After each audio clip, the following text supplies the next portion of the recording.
Na-realize ko napakalaki ng CR. Pwedeng magtaguan, no? Ang laki niya. Ang lambot, guys. I love it. It's giving! Grabe, kung kilala nyo ako, hindi tayo nagsastay sa mga ganitong hotel, no? Kasi yung spend ko na lang sa hotel, gagamitin ko na lang for flight ticket or for other travel expenses, pagkain. Kasi kaya naman natin mag-survive sa travel ng naka-budget accommodation ng murang hostel. We are so blessed na na-experience natin to. Hello guys from Florida, USA! It's our first time here in Florida and specifically nasa Fort Lauderdale tayo. And for today's video, gusto ko kayong i-room tour kasi yung hotel room natin na-upgrade. Free upgrade, maraming salamat po kay Ate Rica. Isa siyang Pinay na nag-work dito sa hotel na ito, the Westin. Westin Hotel in Fort Lauderdale, ang ganda ng view. Ay, naspoil ko na agad kayo pero yan yung view. Okay. Gusto ko sana yung papasok tayo tapos ipapakita ko muna sa inyo yung iba before ipakita yung $1 million view. $1 million view. Pero napakita ko na sa inyo. Kunwari first time yung makita, okay. Pero nakakatuwa na na-upgrade yung room natin sa pinakamagandang pinakamagandang room, pinakamagandang spot. So this is a corner room, two beds and then with a view of the ocean.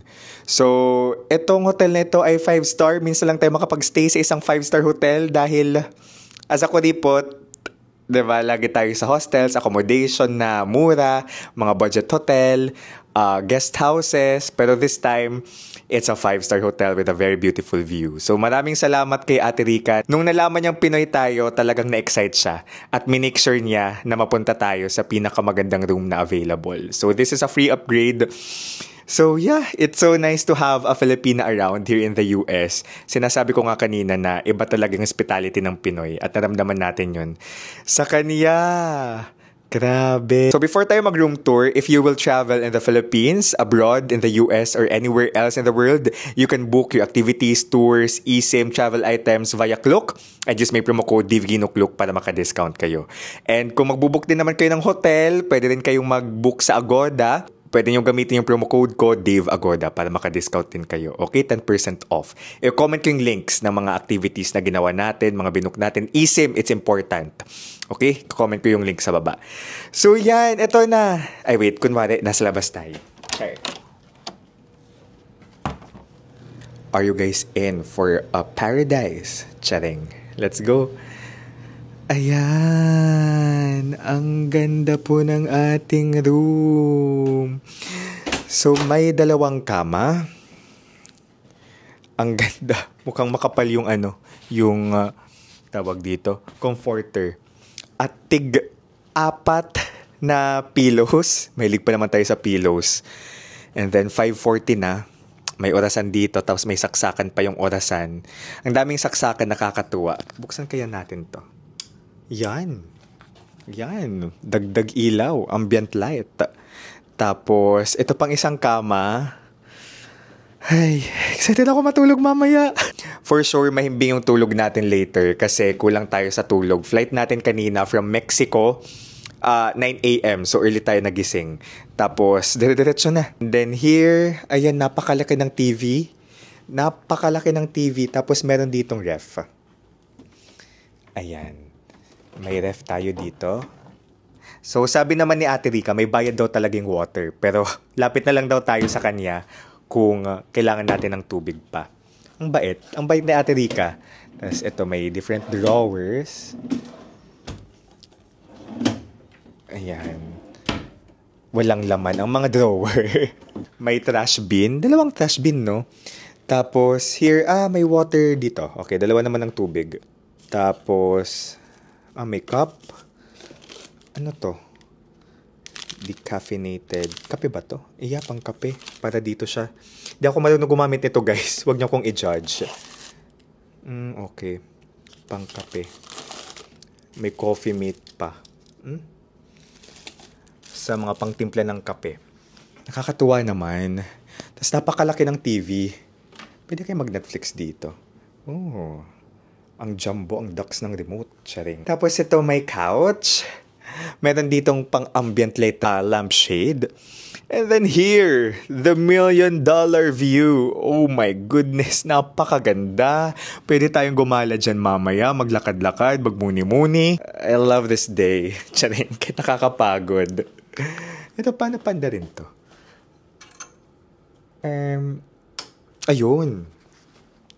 Ayan, ang ganda. Well-lit ng ating room. Tapos, this is the toilet. Nagilamos na tayo kanina, kaya kaya medyo basa. Di naman masyadong halata, no? So, this is the big mirror in the toilet. And then, meron tayo dyan 2 sink. And then, may bathtub. May towels. Ang daming towels. May blower. And ito yung toilet bowl. Ang nice naman. When Ate Rica says, the best room, tunay, siyang tunay, napakaganda. Grabe. Ang ganda. I love it. Na-realize ko napakalaki ng CR. Pwedeng magtaguan, no?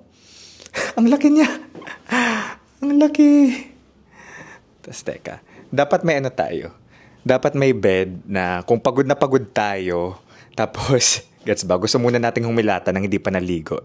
Siguro this is this bed. Tapos dapat may isang malinis na bed. Ay hindi. Kasi ang ganda ng view dito, dapat dito tayo matulog. Sa bed na to. Ito. Sa bed na to. Dito dapat tayo matulog sa bed na to. Tapos, yung pwedeng acceptable na may gaan with not so clean clothes, I mean, outside clothes, dito yon. Okay? Wait. Oh my gosh. Ang lambot. Wait lang. Ang lambot, guys. I love it. It's giving! So, I decided, ito yung kama. Kasi 2 kama. Ito yung kama na pwede nating gamitin kung may outside clothes pa tayo. Dahil pagod na pagod tayo from our adventures. Or, hindi. Di tayo nandito para mag-adventure. Nandito tayo para sa business trip. I almost forgot. Tapos, yung isang kama naman, pang tulog with malinis na damit. Ang ganda! Ay. Ayan, 6:00 na. Lalabas tayo para mag-picture. Ganda ng car. Ang sosyal. Ang sosyal. Grabe. Kung kilala nyo ako, hindi tayo nagsastay sa mga ganitong hotel. No? Kasi yung spend ko na lang sa hotel, gagamitin ko na lang for flight ticket or for other travel expenses, pagkain. Kasi kaya naman natin mag-survive sa travel ng naka-budget accommodation, ng murang hostel, murang, guest house, tulad ng mga pinagstayan natin sa New York, sa Mexico, mga budget hotel yon, budget lodging. Pero this time, we are so blessed na experience natin to. So, salamat sa company natin. Salamat that we are able to experience this. And of course, malaking pasalamat kay Ate Rica. So, siya yung nagbigay sa atin ng upgrade. Sabi niya, corner room para malaki. And of course, with the ocean view. Grabe, solid. Solid. Ayan. Lalabas tayo kasi gusto ko mag-picture doon sa beach before completely mawala yung araw. So, it's 6:01. Actually, may liwanag pa rin, 6:01. Napakagandang view from our room. Look. Look. Ganda. Ay, tinatamad pa ako gumising. Gusto ko lang matulog the whole day. This is how the lobby looks like pala. The reception. Yan yung entrance. Ito, nandito yung pool deck. So, there's the pool. Daming naligo ngayon. Ganda. Dito tayo nag-cocktail reception. Tapos meron silang direct walkway papuntang beach. Ganda, ganda no? Restaurant, pwede na rin siyang bar sa gabi. So dyan tayo nagpa-party sa gabi. I mean, tumatambay after ng mga ganap. Tapos ito yung harap ng hotel. Kita niyo naman from above.